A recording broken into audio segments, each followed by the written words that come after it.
আসসালামু আলাইকুম রহমতুল্লাহি ওবরাকাতু। আপনারা সবাই কেমন আছেন? আমি আশা করছি আপনারা সবাই অনেক অনেক অনেক ভালো আছেন। তো আজকে আমি যে বিষয়টা নিয়ে আলোচনা করব সেটা পিছনের দিকে তাকালে হয়তো দেখতে পেয়ে গেছেন, সেটা হচ্ছে পার্টিসিপল। হ্যাঁ, তো আজকে হচ্ছে পার্টিসিপলের পরিবারে যত যা কিছু আছে সব কিছু একবারে ফিনিশড। এই ক্লাসটা করার পর পার্টিসিপল সম্পর্কে এইচএসসি, অ্যাডমিশন, জব কোনো জায়গায় আপনার আর বাধা হয়ে দাঁড়াবে না, অন্তত এই পার্টিসিপলটা। হ্যাঁ, শুধু পার্টিসিপলটা না, হ্যাঁ, পার্টিসিপলের সাথে আরও অনেক জিনিস রয়েছে যেইগুলোর কারণে আমরা ইংলিশটাকে অনেক ঝামেলার মনে করি। সেই বিষয়গুলো কিন্তু পার্টিসিপলের ভিতরে সবগুলো নেই, বাট 2-3টা আছে, টপিক আছে 2-3টা।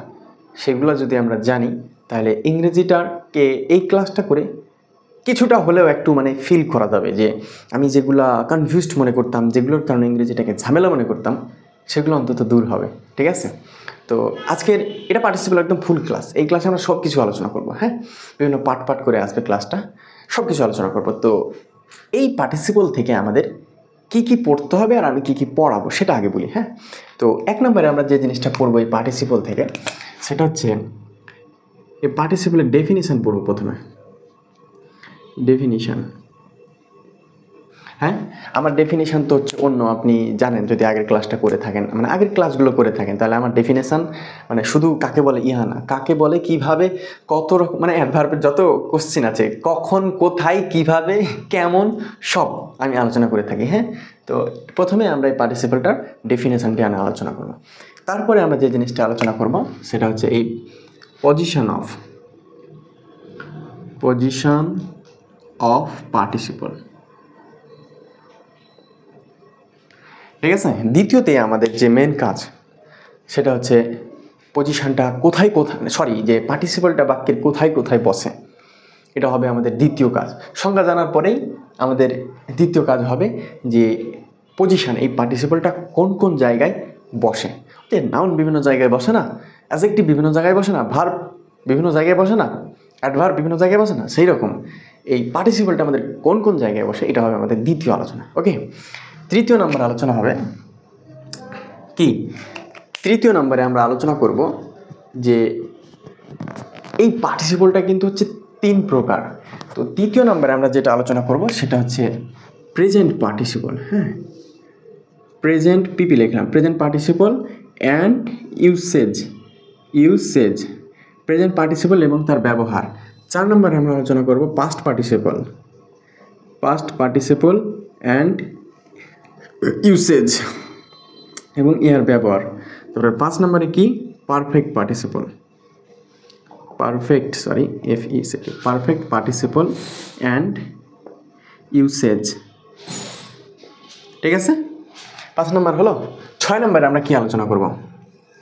6 নম্বরে আলোচনা করব যে পার্টিসিপিয়াল প্রিপোজিশন। নাম শুনছেন কখনো? পার্টিসিপিয়াল প্রিপোজিশনটা কি ভাই?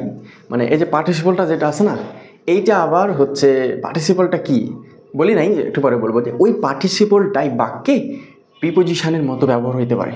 এই যে ইন, ওয়ান, আফ, অ্যাবাভ এগুলো আছে না, এইগুলো না থাকা সত্ত্বেও এগুলার কাজ করতে পারে আমাদের পার্টিসিপলটা। ওই জিনিসটা আলোচনা করবো আমরা কোন টপিকে? পার্টিসিপিয়াল প্রিপোজিশনে।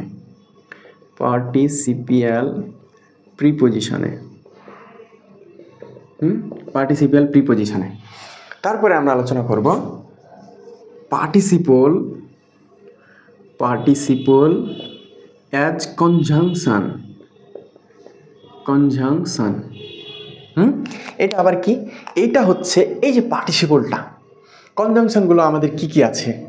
ওই যে and, but, or, so, therefore, because of, despite, in spite of, even, দো, অলদো আছে না কনজাংশন? এই যে পার্টিসিপলটা ওই কনজাংশনগুলোর মতো কাজ করতে পারে। ওই জিনিসটা আমরা কোথায় দেখব? পার্টিসিপল অ্যাজ কনজাংশন, ওই পার্টিসিপলটা কনজাংশনের মতো ব্যবহার হইতে পারে। দেখেন এই জায়গাতে আমরা কিন্তু অনেক কনফিউজড হয়ে পড়ি যে হচ্ছে কনজাংশন নাই, অথচ কনজাংশনের কাজ অনেক সময় করে, কিন্তু আসলে আমরা এই টপিকটা জানি না। পার্টিসিপল অ্যাজ কনজাংশন এই পার্টিসিপলগুলো কনজাংশন হিসেবে ব্যবহার হতে পারে। এটা যদি জানতাম ওই কনফিউজটা তৈরি হতো না। হলো, এটা আমরা পড়বো। তারপরে আমরা যে টপিকটা পড়বো এই পার্টিসিপল থেকে সেটা হচ্ছে যে জিরান্ড and participle, gerund and participle এর পার্থক্য। জিরান্ট অ্যান্ড পার্টিসিপলের কী পড়বো ভাই? পার্থক্য। ওই যে এর আগে আমি জিরান্টের ক্লাস নিলাম, এখন তো পার্টিসিপলের নিব। তারপরে আমরা এর পার্থক্য দুটা কোনটা কীরকম, এর পার্থক্যটা একটু আলোচনা করবো। এখানে একটু আলোচনা আছে, ভালো আলোচনা আছে। তারপরে আমরা যে জিনিসটা পড়বো, two smart rule. Two smart rule দুইটা হচ্ছে এক স্মার্ট রুল পড়বো। এই রুল দুইটার মাধ্যমে আমরা খুব সহজেই জিরান্ট, খুব সহজেই পার্টিসিপল, এই এত কিছু, এই যে প্রেজেন্ট পার্টিসিপলের, পাস্ট পার্টিসিপলের ইউসেজ এতগুলো ব্যবহার না চিনেও আমি এই দুইটা রুলের মাধ্যমে খুব সহজেই জিরান্ট কোনটা, কোনটা প্রেজেন্ট পার্টিসিপল বা পার্টিসিপল, সেটা আমরা শনাক্ত করতে পারবো। ঠিক আছে? তো আজকের এই ক্লাসে আমাদের এই মোটামুটি 9টা টপিক নিয়ে আমরা আলোচনা করবো। ক্লাসটা অনেক বড় হবে, বাট ব্যাপার না, আমি পাঠ করে দিয়ে দেবো। ঠিক আছে? তো প্রথম আমাদের যে জিনিসটা নিয়ে এখন আলোচনা করার কথা, সেটা হচ্ছে পার্টিসিপলের ডেফিনিশন। ওকে, চলো আমরা ডেফিনিশনটা নিয়ে আলোচনা করি। তো এখানে আমি দুইটা ডেফিনিশন দিয়েছি, যে a participle is that form of the verb which is part a verb and partly an adjective. পার্টিসিপলটা হচ্ছে ভার্বের একটা ফর্ম। এই যে পার্টিসিপলটা আমরা পড়বো এখন, এটা হচ্ছে ভার্বের একটা ফর্ম।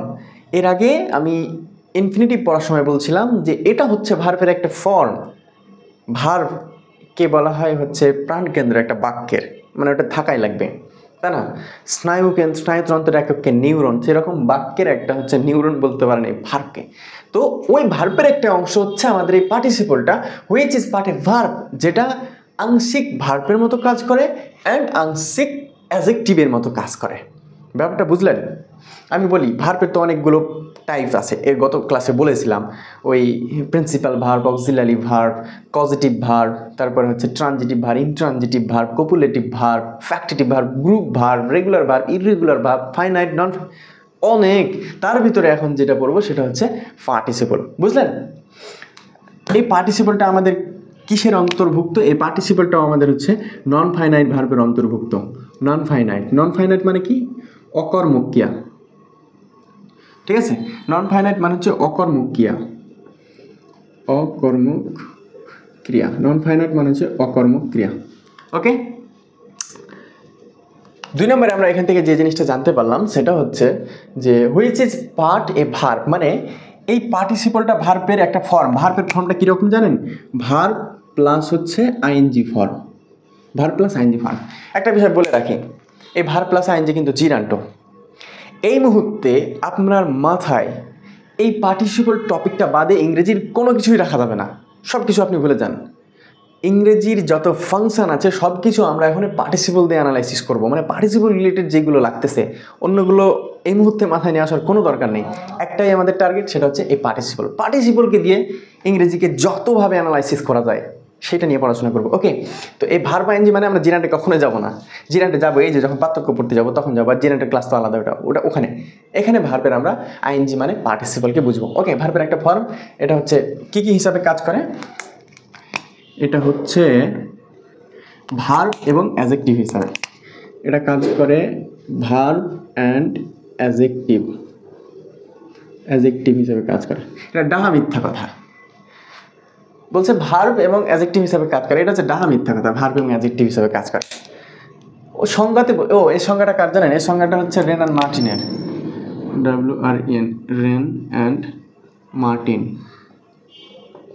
রেন অ্যান্ড মার্টিন বলছে যে পার্টিসিপলটা ভার্ব আর হচ্ছে অ্যাডজেক্টিভ হিসাবে কাজ করে, কিন্তু এই পার্টিসিপলটা এই ভার্ব অ্যাডজেক্টিভ বাদেও ইহা কাজ করতে পারে। এই যে এখানে বুঝে গেছেন অলরেডি, প্রিপোজিশন হিসাবেও কাজ করতে পারে, প্রিপোজিশন হিসাবেও কাজ করতে পারে, তারপরে অ্যাডভার্ব হিসাবে কাজ করতে পারে, তারপরে কনজাংশন হিসাবে কাজ করতে পারে, কনজাংশন হিসাবেও কাজ করতে পারে। বুঝলেন? ভার্ব হিসাবে কাজ করতে পারে, অ্যাডজেক্টিভ হিসাবে কাজ করতে পারে, প্রিপোজিশন হিসাবে কাজ করতে পারে, অ্যাডভার্ব হিসাবে কাজ করতে পারে এবং কনজাংশন হিসাবে কাজ করতে পারে। এখান থেকে দেখতে পাওয়া যাচ্ছে যে 1 2 3 4 5 8টি পিচের ভেতর প্রায় মোটামুটি 5টির মতো কাজ করতে পারে আমাদের পার্টিসিপল। এখন বলেন, এই পার্টিসিপলটা ইম্পর্ট্যান্ট কি ইম্পর্ট্যান্ট না? আসলে ইংরেজির প্রত্যেকটা বিষয় প্রত্যেকটার সাথে রিলেটেড। কেউ যদি এটা ফাইন্ড আউট করে মানে ফাইন্ড আউট করতে পারে সে জিতে গেছে, ইংরেজিটা কি সে বুঝে গেছে। আর যদি জানতে না পারে মানে রিলেট করতে না পারে কোনটার সাথে কোনটা, তাহলে তো ও গেছে গা। ঠিক আছে, তো আমরা হচ্ছে এটা জানতে পারলাম। ঠিক আছে, 1 নম্বর সংজ্ঞা থেকে। এবার 2 নম্বর সংজ্ঞাতে বলছে এ participle is a double parts of speech A verb and adjective combined. এটা বলেছে নেসফিল্ড। এটা কে বলেছে ভাই? এটা বলেছে নেসফিল্ড। ঠিক আছে, নেসফিল্ড বলতেছে যে পার্টিসিপলকে ডাবল পার্টস অফ স্পিচ বলা হয়। তাহলে আমরা আরেকটা বৈশিষ্ট্য পাচ্ছি পার্টিসিপলের, যে এটাকে ডাবল পার্টস অফ স্পিচ বলা হয়, DOU, double part of speech. ঠিক আছে, ডাবল পার্টস অফ স্পিচ বলা হয় কেন? কারণ ইহা এই যে এখানে তো বলেই দিয়েছে আংশিক ভার্বের মতো এবং আংশিক অ্যাডজেক্টিভের মতো কাজ করে। ঠিক আছে, বুঝলেন? তাহলে দুইটার সঙ্গে আমাদের অ্যানালাইসিস করা হলো। এখান থেকে আরেকটা জিনিস জানতে হবে, সেটা হচ্ছে যে পার্টিসিপল থেকে আরেকটা জিনিস জানতে হবে, সেটা হচ্ছে এটা মূলত, হ্যাঁ, পার্টিসিপলটা মূলত সাধারণভাবে, মূলত বা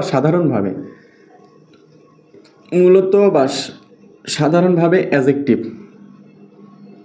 সাধারণভাবে ইয়া কি অ্যাডজেক্টিভ। আর অ্যাডজেক্টিভের কাজ হচ্ছে অ্যাডজেক্টিভের কাজ কি? অ্যাডজেক্টিভের কাজ হচ্ছে নাউনকে কোয়ালিফাই করা। এখান থেকে আসছে এটা, নাউন, NOUN, নাউনকে কোয়ালিফাই করা, নাউনকে কোয়ালিফাই করা। বুঝলেন? আমরা হচ্ছে পার্টিসিপলের সংজ্ঞা থেকে এই কয়টা জিনিস জানলাম, যে এটা হচ্ছে আমাদের নন ফাইনাইটের অন্তর্ভুক্ত, এটা হচ্ছে ভার্বের আইএনজি যুক্ত একটা ফর্ম, এটা ভার্ব এবং অ্যাডজেক্টিভের মতো কাজ করে। এছাড়াও ইহা প্রিপোজিশন, অ্যাডভার্ব এবং কনজাংশন হিসাবে কাজ করে। এটাকে ডাবল পার্টস অফ স্পিচ বলা হয়, কারণ এটা একসাথে দুইটা পার্টস অফ স্পিচের মতো কাজ করে।